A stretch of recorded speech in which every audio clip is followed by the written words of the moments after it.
Okay, welcome back. Here we are. This is the second lecture on bodies for approaches, and we're going to look at critical questions now that come out of the stuff that we looked at in the first lecture. So, what are some of the questions? And these are the questions that you might want to think about for seminars.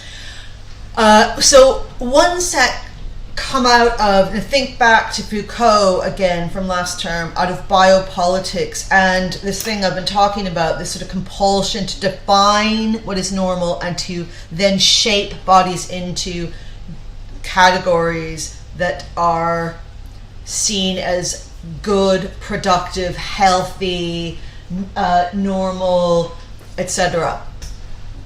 So Foucault points out that the norm is something that can be applied to both a body one wishes to discipline and a population one wishes to regularize.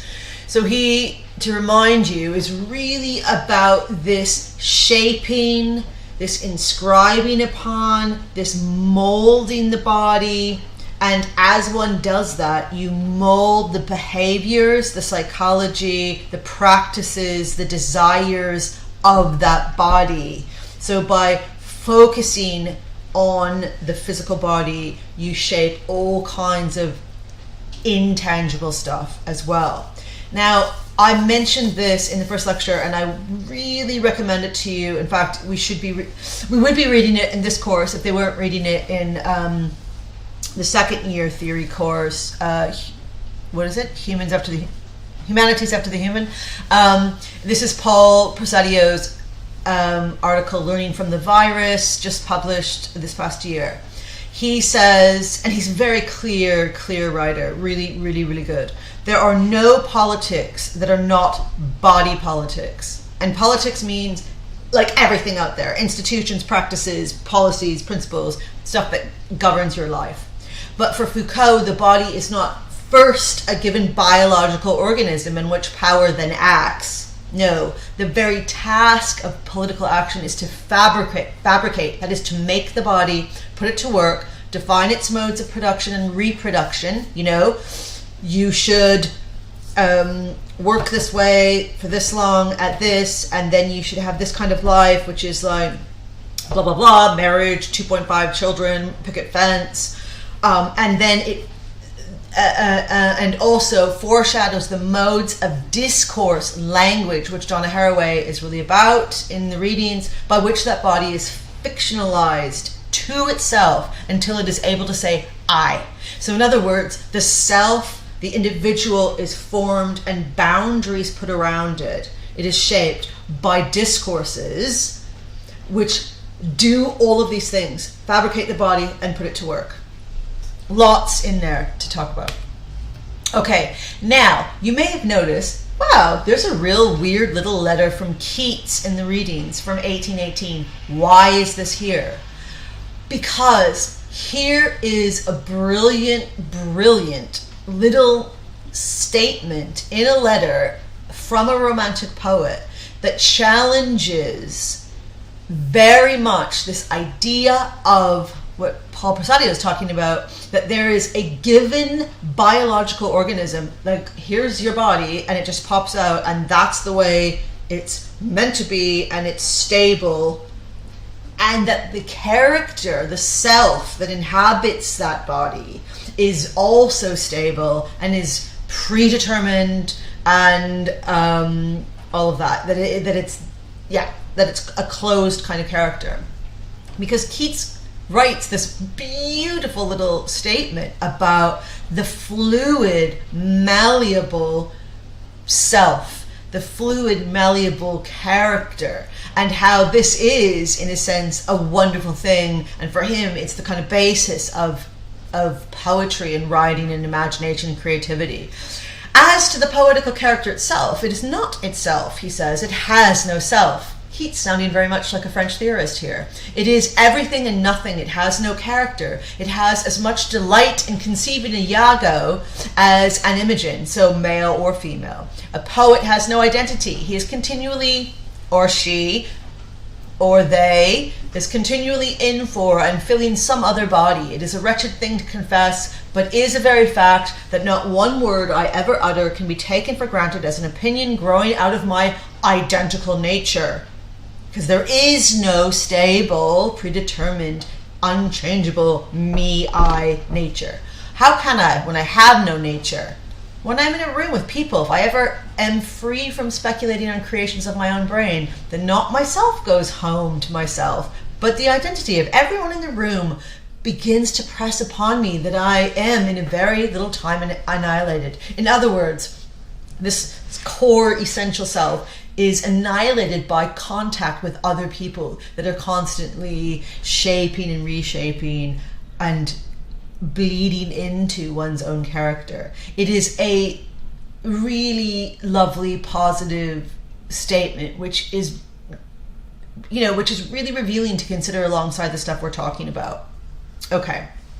Now, in contrast to that, historically, there has been a lot of pressure through biopolitics, defining, one's nature, what one should be.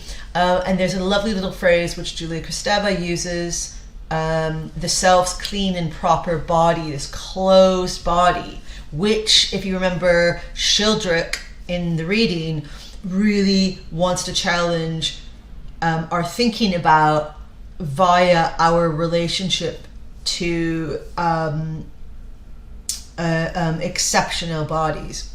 So the clean self, Shildrick says, I think this is a lovely quote, the self's clean and proper body, to use Julia Kristeva's term, is not a given, but instead is an unstable construct under constant threat. And that's an interesting phrase, that, it's seen as threatening and anxiety producing, this idea that something might impinge upon this very bordered body that we've had, these borders shored up and defined throughout history.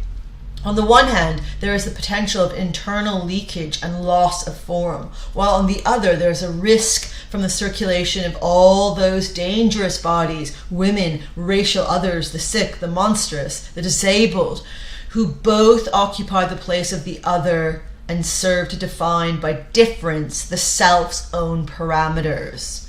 Okay, so this idea that there has been throughout history the defining of bodies which are dangerous in some ways, that need to be normalized, that need to be controlled, that need to be redirected or reshaped or excluded throughout history because they so threaten the idea of the stable, normal body.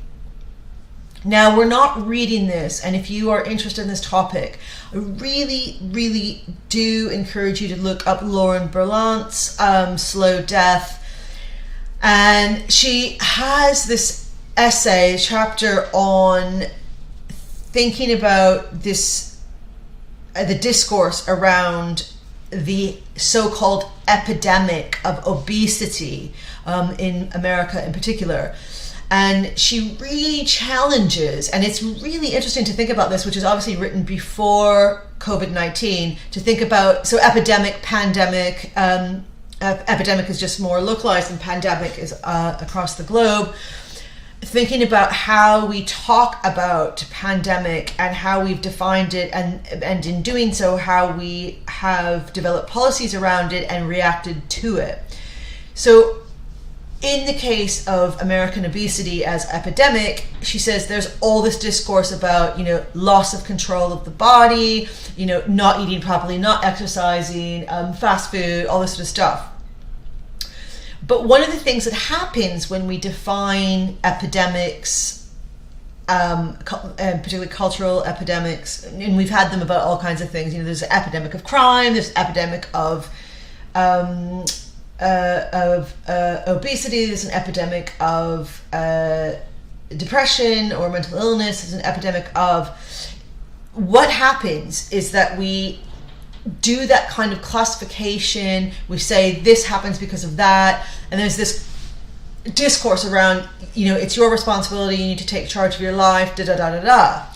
But that obscures, so I've got verses there, that obscures looking at the endemic part of epidemic. An endemic means the context or the environment that gives rise to epidemics. So what was it in society and culture that gave rise to the AIDS epidemic? What was it in society and culture that gave rise to the obesity epidemic? What are we doing in our world that has given rise to, what environments are we creating or destroying that's giving rise to the pandemic of COVID-19? What contributes to the emergence of such things? Really, really, really important challenge to our thinking. And I'm going to come back to this at the end of this lecture. Okay, so now Haraway, Donna Haraway. I should have put her name down here. I'm going to do it right now, you guys. No, never mind, because I have to stop to do it. This is Donna Haraway. So I've cut and pasted this in because she ends her essay with talking about how bodies have become cyborgs. The cyborg is text, machine, body, and metaphor. Now, I know you may read this essay and go, oh, what's going on here? T cells and all this stuff. What is happening? Now, I want to just, highlight, I guess, the big theme there, which is the connection between culture and, in that, language, how one describes things, the images one uses, the tropes one uses, and what is seen as hard science. These things are not separable. And so she really is driving home how culture and science, medicine, feed, and particularly science around the body, feeds into each other. Now this, at first, you may look at this little chart she's got and say, what is going on? Is this supposed to be binaries? No, it's not quite binaries. No, so what it is, and I think one of the ways to look at this is that she's looking at how certain things emerge in history and that they don't go away. We don't just go, oh, that was wrong, we've moved on, we're now doing this. Rather, they feed into the stuff we're doing now that we think is so advanced. And they are there as a foundation to stuff that we see as right or factual, scientific, or advanced or progressive, etc. So, in other words, and you can see here, one of the things that's interesting about this chart is that she's mixing culture, literature, art together with engineering and science. So, in the 19th century we had representation, and then we had simulation, things that copy or mimic the real. We had the bourgeois novel of the 19th century, the realist novel, and then we've got realism underneath that. And then, that gives way to science fiction and postmodernism. And we also have things like biology as clinical practice. So biology as something you do in the lab, it's a science. But then we have biology as inscription, with something which writes upon, defines the body. And how the way we look at certain conditions gives way to how we look at other conditions. So tuberculosis and then AIDS epidemic. And again, if you're interested, please let me redirect you to Susan Sontag's writing on metaphor and illness and how she compares the way we talked about AIDS in the 80s with the way we talked about plague many centuries ago, and how we use this sort of martial language about fighting things and beating this thing, and how we personified AIDS and how we demonized certain kinds of behaviors. And again, going back to the Lauren Berlant, not looking at the just let me go back here, not looking at the endemic environment that would give rise to some of these things. And eugenics, notice I mentioned that, the science of eugenics.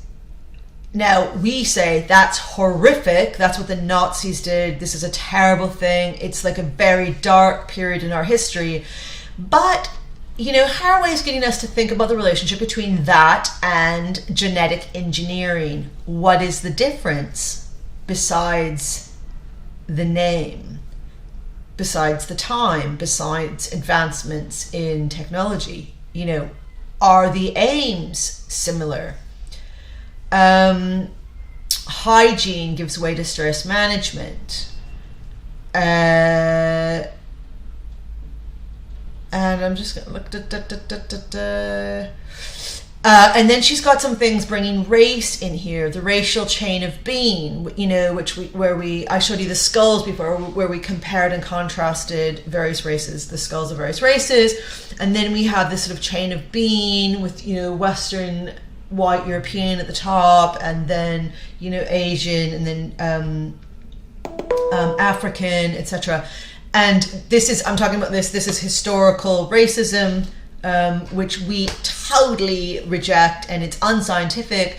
But then, what is the relationship, she says controversially, to some of the aims or language around the United Nations humanism? Are there comparisons to be made? Colonialism. Oh, we're all about anti-colonialism. What, though, is going on with multinational capitalism? This is new form of colonialism. Perhaps it's even worse. And also colonialism is the roots of, gave rise to. So she's getting us to think about these things and their relationship. Okay, I'm gonna definitely go way over time, and I think I'm on a roll, and so I'm not gonna stop. So I have 2 long lectures instead of 3 shorter ones. So the third thing to think about, issue today, is transhumanism or posthumanism. Now, this is the idea that we can perfect the body, that we can evolve the body far enough along that we can fuse the bodies with new technologies. I should say far enough along that we become better, faster, live longer, we're healthier, we're all this stuff. We can be fused together with technology, we can use it in our favor, and there's all kinds of phrases thrown around, and Donna Haraway uses this in another text, the Cyborg Manifesto, which she quotes in this essay. New modes of being, human enhancement, improvement of the human condition. A cyborg is a cybernetic organism, a hybrid of machine and organism, a creature of social reality as well as a creature of fiction. And here are some images of, this is the artist Stellark, Australian, who you can see here grew an ear in his arm, in order to, and he's fused his body together with a computer in order to become better, faster, stronger, senses more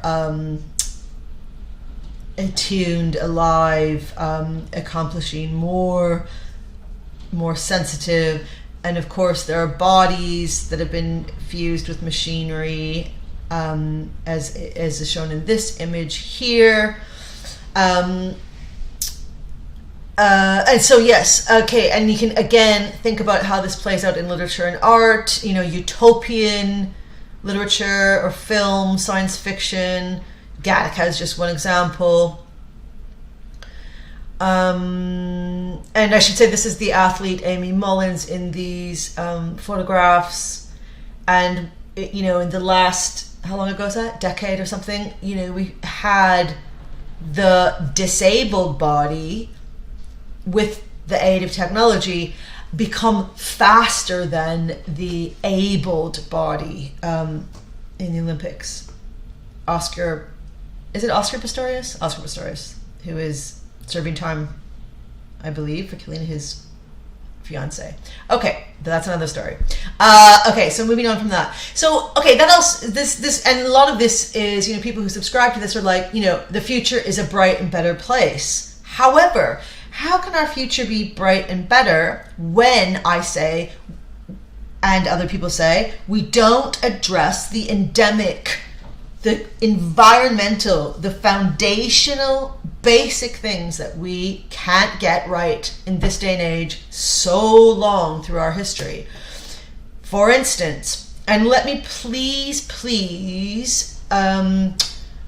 also recommend the filmmaker Nicholas Gerholter, German filmmaker who makes amazing things, and if you can ever get your hands on this Homo Sapiens of 2016, it's really, really shocking. I mean, it's beautifully done, but it's shocking. But anyways, it's about factory farming and the way we consume and the way we treat other living things. And a lot of the people working in body studies now are really interested in getting us to recognize that we are part of other bodies and in one large ecosystem environment, and to get us to reconsider how we've had this human exceptionalism and this closed boundaries of the body, which our readings challenge this week. No, we're not closed. Our boundaries are,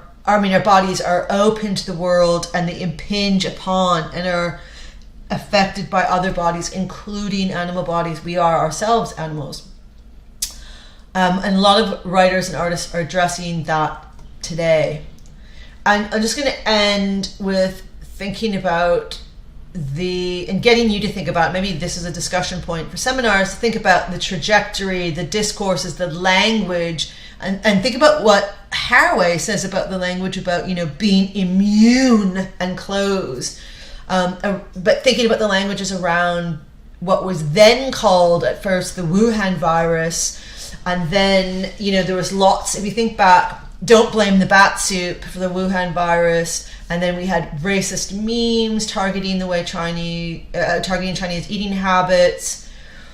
And then, this influencer. Is there a worse label than influencer? Ugh. But anyways, forced to apologize. There she is, that photo of her after recommending bat soup, and it's linked to the virus. And then there was a discussion so there was a whole kind of thing about,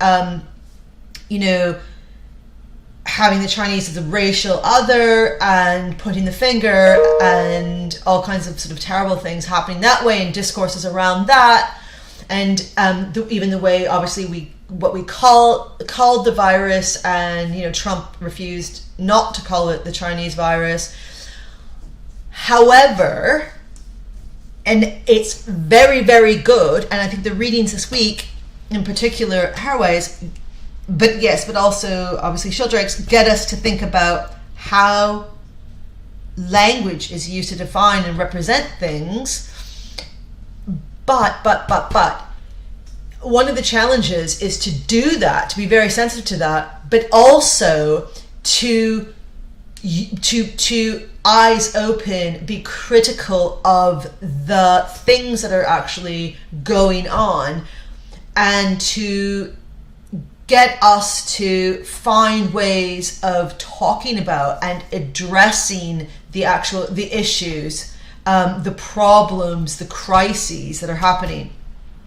And so you might want to think about tracing how language has married up or not married up with actual practices around the coronavirus. So we had all this stuff happened, and then we had that, and these are all headlines, by the way, that I've just taken from papers. We made the coronavirus epidemic. It may have started with a bat in a cave, but human activity set it loose. And then there were other findings after that, which said, well, maybe it wasn't the bats, but actually the pangolins. And so here's a lovely little cute pangolin in someone's hand. And the pangolin is an animal body that's traded from Africa. It is commodified, sold. And there are mythologies, myths, narratives, and practices that drive that trade, which are related to pandemic, so endemic conditions that drive the epidemic, pandemic, beliefs that we need to examine, but we need to examine in ways that do not other bodies and their practices. And this image down here are sacks full of pangolin scales, which have been, as you can see, they're all bloodied, ripped from its bodies. And I'm going to leave you with just thinking about how art and literature can enter into some of these challenges and issues with this image. This is a horrific photograph. It won the Wildlife Photographer of the Year award for photojournalism in 2016. So this is before the coronavirus. Some couple of years. This is the photographer Paul Hilton's The Pangolin Pit, which he photographed in Indonesia. And these are bodies of pangolins which have just been thrown away after the scales have been ripped off. And Paul Hilton, sort of said that he was there with two police officers and absolutely cannot describe the smell and the horror of this image, and couldn't take a photograph for some minutes. But this is what we do. Our bodies drive the commodification of these bodies and this horror and all kinds of environmental things. And so this is one of the new sort of challenges to thinking about, we're all excitedly thinking about this going forward when we can't deal with these things. And so I'll leave you there though, on that, I'm sorry, not so happy note. Anyways, thank you. I hope you get a lot out of this week and some good discussions. It's been a pleasure, and I'm sorry that this is not 3, but is actually 2 lectures, and probably 2 overly long ones. Yes, they are. But anyways, thank you.